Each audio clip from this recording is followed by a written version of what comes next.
एक गांव में लाला नाम का एक सेठ रहता था।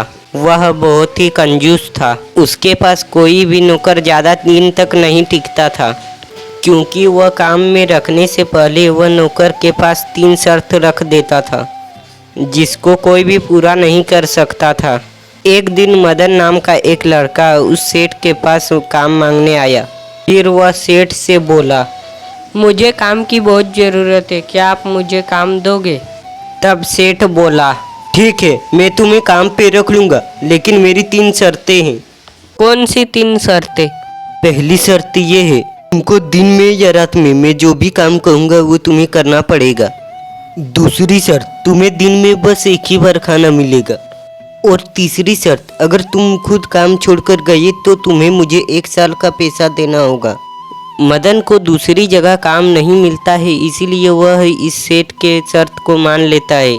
सेठ बहुत कंजूस था। वह मदन को गोदाम से भारी भारी बॉक्स लाने को कहता और दिन में केवल 1 बार ही सूखा भोजन देता था, जिससे वह कमज़ोर होता जा रहा था।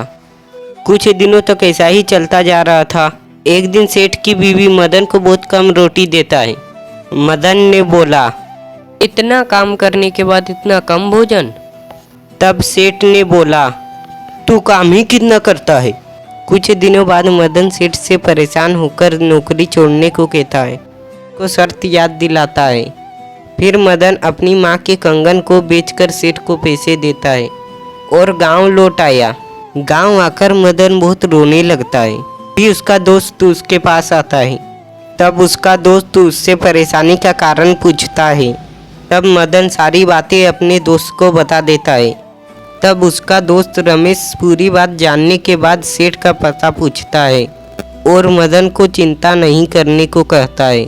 रमेश उस सेठ के पास गया और काम मांगा। सेठ ने उसको वही 3 शर्त बताई।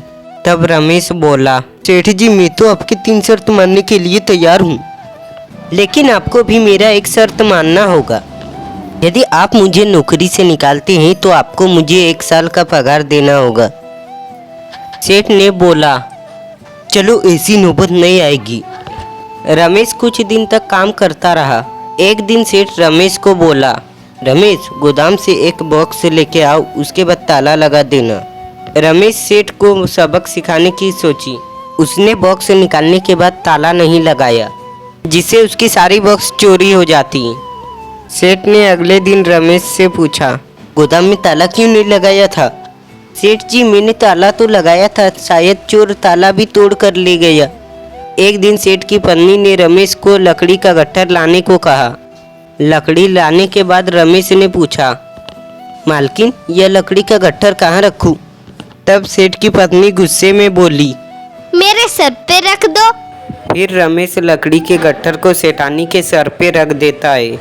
इसी तरह रमेश हर काम में कोई ना कोई गड़बड़ करता, जिससे सेठानी गुस्सा हो जाती है। सेठानी रमेश से बहुत ही परेशान हो जाती है और सेठ से कहती है, सुनिए जी, अगर ये रमेश काम पर रहा तो मैं जा रही हूँ अपने मायके और कभी नहीं आऊंगी। ठीक है, रुको रुको, मैं ये रमेश को काम से निकालता हूँ। फिर सेठ रमेश को काम से जाने को कहता है। तब रमेश सेठ को वह शर्त याद दिलाता है। फिर सेठ रमेश को पैसे दे देता है।